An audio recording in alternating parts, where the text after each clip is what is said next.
Hello എല്ലാവർക്കും നമസ്കാരം. ഇത് നമുക്ക് നല്ല അടിപൊളി ടേസ്റ്റി ആയിട്ടുള്ള കാണുമ്പോൾ തന്നെ നിങ്ങൾക്ക് കൊതി വരുന്നില്ലേ, നല്ലൊരു പോർക്ക് കറി ഉണ്ടാക്കിയാലോ. ഞാൻ ആദ്യമായിട്ടാണ് കേട്ടോ പോർക്ക് കറി ഉണ്ടാക്കുന്നത്. പക്ഷേ എൻ്റെ ലൈഫിൽ ഏറ്റവും ബെസ്റ്റായിട്ട് ഞാൻ വെച്ച കറികളിൽ ഒന്നായിട്ട് എനിക്ക് തോന്നുന്നു. അത്രയ്ക്ക് ടേസ്റ്റ് ആയിരുന്നു കേട്ടോ ഈ ഒരു പോർക്ക് കറി.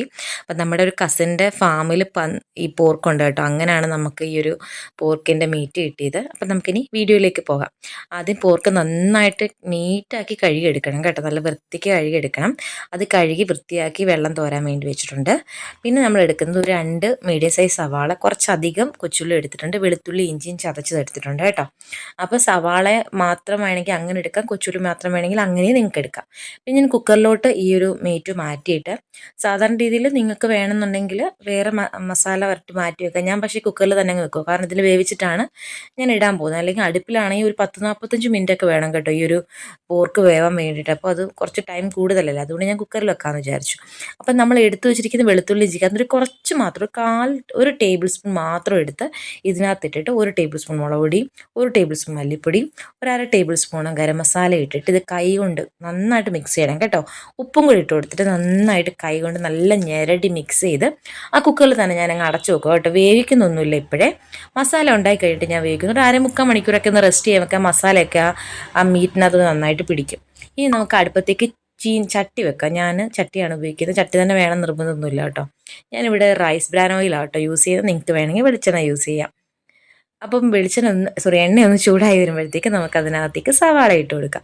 സവാള മുഴുവനായിട്ട് ഇട്ടതിന് ശേഷം കൊച്ചുള്ളിയും വെളുത്തുള്ളിയും ഇഞ്ചി എല്ലാം കൂടെ ഞാൻ ഒരുമിച്ചായിരുന്നു കേട്ടോ. ഞാൻ ഈ ഫോൺ കയ്യിൽ പിടിച്ചുകൊണ്ടാണ് വീഡിയോ എടുക്കുന്നത്, അതുകൊണ്ടാണ് ഇടയ്ക്കിടയ്ക്ക് ഫോൺ ഷേക്ക് ആവുന്നത്. പിന്നെ എനിക്ക് എല്ലാം ഓരോന്നോരോന്നും ഇത് ഇടാൻ പറ്റാത്തത് അതുകൊണ്ടാണ് കേട്ടോ. ഫോൺ ഇങ്ങനെ കൈ പിടിച്ചാണ് ഷൂട്ട് ചെയ്യുന്നത്. അപ്പം നന്നായിട്ട് ഇതൊന്ന് ഇളക്കി കൊടുക്കുക. അതിനുശേഷം നമ്മൾ കുറച്ച് ഉപ്പിട്ട് കൊടുക്കണം ഇതിനകത്തെ. കാരണം ഉപ്പിട്ട് കഴിയുമ്പോൾ ഉള്ളി പെട്ടെന്ന് വഴണ്ട് കിട്ടും. നിങ്ങൾക്കറിയാമല്ലോ, ഞാനൊന്നും കൂടുതൽ പറയേണ്ട ആവശ്യമില്ല. അപ്പോൾ അതിന് മുമ്പ് നമ്മൾ കുറച്ച് തേങ്ങാക്കൊത്ത് ചേർക്കുന്നുണ്ട്. ശരിക്കും പറഞ്ഞാൽ ഇത് നല്ല കരിക്ക് തേങ്ങയാണ് കേട്ടോ, അധികം മൂത്ത തേങ്ങയല്ല. ശരിക്കും പറഞ്ഞാൽ കറിക്ക് മൂത്ത തേങ്ങയുടെ കൊത്താണ് വേണ്ടുന്നത്. പക്ഷേ എൻ്റെ കയ്യിൽ അത് ഇല്ലായിരുന്നു. പിന്നെ ഈ ഒരു കറിക്ക് തേങ്ങാക്കൊത്തിൻ്റെ ആവശ്യം ഒന്നും ഇല്ല. പിന്നെ വെറുതെ ഒന്ന് കടിക്കാൻ കിട്ടാൻ വേണ്ടി ഇട്ടതാണ് കേട്ടോ. കുറച്ച് ഉപ്പും കൂടി ഇട്ടിട്ട് നന്നായിട്ടൊന്ന് ഇളക്കിയതിന് ശേഷം നമുക്ക് അടച്ചു വെക്കാം. സാധാരണ രീതി ഞാൻ ഈ ഉള്ളി വഴറ്റി എന്ത് കറി ചെയ്യുവാണെങ്കിലും ഞാനിങ്ങനെ ഇളക്കിക്കൊണ്ടിരിക്കാറേ ഇല്ല. അടച്ചു വെച്ചിട്ട് ആവിയിൽ ഇതങ്ങ് വേവിച്ചെടുക്കത്തുള്ളൂ. അപ്പം നന്നായിട്ട് നമ്മൾ ഇളക്കുമ്പോൾ എങ്ങനെ കിട്ടുന്നോ അതിനേക്കാളും സോഫ്റ്റായിട്ട് കുഴഞ്ഞ് കിട്ടും നമ്മുടെ ഉള്ളി. കണ്ടേ, ഇപ്പം തന്നെ ഒരു 2 മിനിറ്റ് പോലും ഞാൻ വെച്ചിട്ടില്ല, അപ്പോഴത്തേക്ക് ഇതിൻ്റെ ഒരു 1/4 ഭാഗം ഓൾറെഡി വഴണ്ട് കഴിഞ്ഞു. ഇനി നമുക്ക് ഒന്നും കൂടെ അടച്ചു വെക്കാം. ഒന്നും കൂടെ അടച്ചു ഒരു 2 മിനിറ്റ് കൂടെ കഴിഞ്ഞ് നമ്മൾ തുറന്ന് നോക്കുമ്പോഴത്തേക്ക് നമ്മുടെ ഉള്ളി നന്നായിട്ട് വെന്തിട്ടുണ്ട്. നിങ്ങൾക്ക് ഞാൻ അടപ്പെടുക്കുമ്പോൾ മനസ്സിലായാലോ, ഒരുപാട് നേരം ചൂടാവാൻ വേണ്ടി വെച്ചിട്ടില്ല. അപ്പം കുറച്ച് കറിവേപ്പില ഉണ്ടെങ്കിൽ ഇഷ്ടം പോലെ ഇട്ടോ കേട്ടോ. എൻ്റെ കയ്യിലില്ല, അപ്പോൾ കുറച്ച് ഉണങ്ങിയ കരിവേപ്പിലയും കൂടെ ഞാൻ ഇട്ട് അഡ്ജസ്റ്റ് ചെയ്തിരിക്കുകയാണ്. അപ്പോൾ ഞാൻ കരിവേപ്പിലയും കൂടെ ഇട്ടിട്ട് നന്നായിട്ട് നമുക്കിതൊന്ന് മിക്സ് ചെയ്ത് കൊടുക്കാം കേട്ടോ. അതിനുശേഷം നമ്മൾ ഇനി ചെയ്യേണ്ട കാര്യം എന്ന് പറഞ്ഞാൽ നമുക്ക് മസാലപ്പൊടികൾ ഇടണം. സാധാരണ രീതി കുരുമുളക് കൂടുതലിട്ടിട്ട് മുളക് പൊടി കുറച്ചിടുന്നവരുണ്ട്. ഞാൻ പക്ഷേ കുരുമുളക് ഇതിനകത്ത് ഇട്ടിട്ടേ ഇല്ല കേട്ടോ. വേണമെന്നുണ്ടെങ്കിൽ നിങ്ങൾക്ക് ഇടാം. ഞാൻ ഇതിനകത്ത് ഇപ്പോൾ 2 ടേബിൾ സ്പൂൺ മുളക് പൊടി, 2 ടേബിൾ സ്പൂൺ മല്ലിപ്പൊടി, 1/2 ടേബിൾ സ്പൂൺ ഗരം മസാല. നമ്മൾ ഓൾറെഡി മറ്റേ മസാലയ്ക്ക് മീറ്റ് വേവിക്കുന്നതിനകത്ത് നമ്മൾ മസാല ഇട്ടിട്ടുണ്ടായിരുന്നു, അത് മറന്നു പോരുത് കേട്ടോ. അപ്പോൾ അതിനനുസരിച്ചുള്ള കണക്കിൽ വേണം മസാലപ്പൊടികൾ എടുക്കാൻ.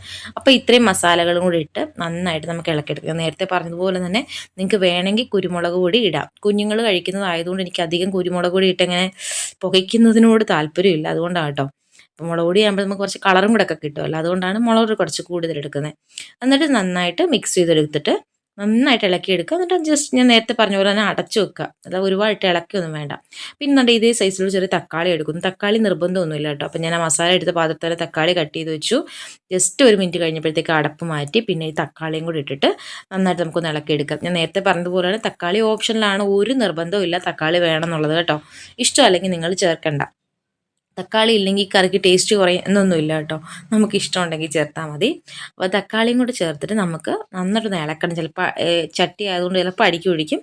എന്നിട്ട് അടച്ചു വെക്കുക. പിന്നെ ഒരു 2-3 മിനിറ്റിന് ശേഷം നമ്മൾ തുറന്ന് നോക്കുകയാണെങ്കിൽ നമ്മളുടെ പോർക്ക് കറിക്കുള്ള മസാല ദാണ്ട് ഇവിടെ സെറ്റായി. ഇനി ഒന്നുമില്ല ഇതിനകത്ത് ചെയ്യാൻ കേട്ടോ.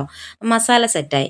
ഇനി നമ്മൾ ആവശ്യത്തിന് ഉപ്പോ മുളക് പൊടിയോ എന്തെങ്കിലും വേണമെന്ന് ഇപ്പം നോക്കണം. കാരണം ഇപ്പം നമുക്കല്ലെങ്കിൽ ഒന്ന് റോസ്റ്റ് ചെയ്തെടുക്കുക, അതിനകത്തിട്ട് തന്നെ ഒന്ന് ചൂടാക്കി എടുക്കുക. അപ്പം മുളക് പൊടി എന്തെങ്കിലും വേണമെന്ന് നോക്കുക. ഇല്ലെന്നുണ്ടെങ്കിൽ അടച്ച് മാറ്റുക, ഫ്ലെയിം ഓഫ് ചെയ്യുക. നമ്മുടെ നെക്സ്റ്റ് പരിപാടി എന്ന് പറഞ്ഞാൽ നമ്മുടെ പോർക്ക് വേവിക്കാൻ പോവാണ് നമ്മൾ. ഓൾറെഡി മസാല വരട്ടിയിട്ട് ഒരു അരമുക്കാൽ മണിക്കൂർ കഴിഞ്ഞു കേട്ടോ. ഞാൻ കുറച്ച് വെള്ളം, നിങ്ങൾ കണ്ടല്ലോ ചെറിയൊരു ഗ്ലാസ്സാണത് കേട്ടോ, ആ ഗ്ലാസ്സിന് ഒരു ഗ്ലാസ് വെള്ളം ഞാൻ അതിനകത്ത് ഒഴിക്കുന്നുണ്ട്. അതായത് ഈ ഒരു ഗ്ലാസ് നിറച്ചൊഴിച്ചിട്ടില്ല കേട്ടോ, നമ്മൾ ഇങ്ങനെ അങ്ങോട്ടും ഇങ്ങോട്ടും നീക്കി നോക്കുമ്പോൾ നമുക്ക് ആ വെള്ളം കാണണം. ഇതങ്ങനെ ചെയ്യുന്നത് എന്താണെന്ന് വെച്ചാൽ അടുക്കി ഇരിക്കാതിരിക്കാനാണ്. പക്ഷേ ഓൾറെഡി ഈ പോർക്കിനകത്ത് നല്ല രീതിയിൽ വെള്ളം ഇറങ്ങുന്ന ഒരു മീറ്റാണ് പോർക്ക് കേട്ടോ. എന്നിട്ട് നമുക്കത് കുക്കറിലോട്ട് വെച്ചിട്ട് ഞാൻ ഫസ്റ്റ് ഒരു 4 വിസിലാണ് അടിച്ചത് കേട്ടോ. എന്നിട്ട് ഞാൻ തുറന്ന് നോക്കി, പക്ഷേ ഒരു രക്ഷയില്ല, ഒരു കാൽ ഭാഗം പോലും അത് വെന്തിട്ടില്ലായിരുന്നു കേട്ടോ. ഞാൻ പല വീഡിയോയിൽ റെഫർ ചെയ്തപ്പം ചിലർ പറഞ്ഞ് 2 വിസിൽ മതി, 4 വിസിൽ മതി എന്നൊക്കെ പറഞ്ഞെങ്കിലും, പക്ഷേ 2 വിസിലും 4 വിസിലും ഒന്നും അത് വെന്തില്ല കേട്ടോ. പിന്നെ ഞാൻ എന്ത് ചെയ്യുന്നറിയാവോ, വെച്ചിട്ട് പിന്നെ ഒരു 4-5 വിസിലും കൂടെ പിന്നെ അടിച്ചു. അങ്ങനെ ഒരു 8 വിസിലിന് എൻ്റെ കുക്കറിന് അടിച്ചപ്പോഴാണ് കേട്ടോ നമ്മുടെ ഈ ഒരു പോർക്ക് വെന്ത് കിട്ടിയത്. നിങ്ങൾ നോർമലി കുക്കറിലല്ലാതെ വെക്കുകയാണെങ്കിൽ 10-45 മിനിറ്റത്തെ വേവുണ്ട് കേട്ടോ ഈ ഒരു മീറ്റിന്. അതുകൊണ്ട് നിങ്ങൾ വേവുന്ന പിന്നെ ഈ പോർക്കിൻ്റെ മീറ്റ് നന്നായിട്ട് വേവിച്ചിട്ടേ കഴിക്കാവൂ കേട്ടോ. ഇല്ലെങ്കിൽ എന്തോ ഇൻഫെക്ഷൻസോ അങ്ങനെ എന്തൊക്കെയോ ഞാൻ പറഞ്ഞു കേട്ടിട്ടുണ്ട്, എനിക്കറിയില്ല. അപ്പം നന്നായിട്ട് വേവിച്ച് കഴിക്കും. ഇനി നമുക്ക് ആ മസാലയിലോട്ട് വീണ്ടും ഫ്ലെയിം ഓൺ ചെയ്ത് മസാലയ്ക്കകത്തോട്ട് നമ്മുടെ ഈ ഒരു പോർക്ക് വേവിച്ചത് ഇട്ട് കൊടുക്കുക. എന്നിട്ട് നന്നായിട്ട് ഇത് ഇളക്കിയെടുക്കാം.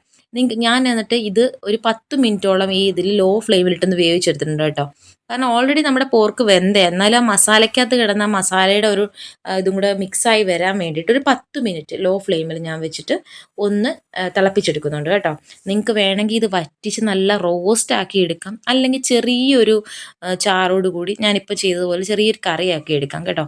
നമ്മൾ പോർക്ക് എങ്ങനെ ചെയ്താലും ഇതുപോലെ നെയ്യ് തെളിഞ്ഞ് കിടക്കും. അതുകൊണ്ട് നിങ്ങൾ എണ്ണ ഒഴിക്കുമ്പോൾ വളരെ കുറച്ച് എണ്ണ മാത്രമേ യൂസ് ചെയ്യുക. കണ്ടോ, സത്യം പറഞ്ഞാൽ കണ്ടിട്ട് കൊതിയാവും. അതാണ് പോർക്ക് കറിയുടെ ഏറ്റവും വലിയൊരു പ്രത്യേകത. നമ്മൾ ഏത് നോൺ വെജ് കറി വെച്ചാലും ഈ പോർക്ക് കാണുമ്പോൾ ഭയങ്കര ഒരു ഭംഗിയാണ് കേട്ടോ, കഴിക്കാനും നല്ല ടേസ്റ്റാണ്.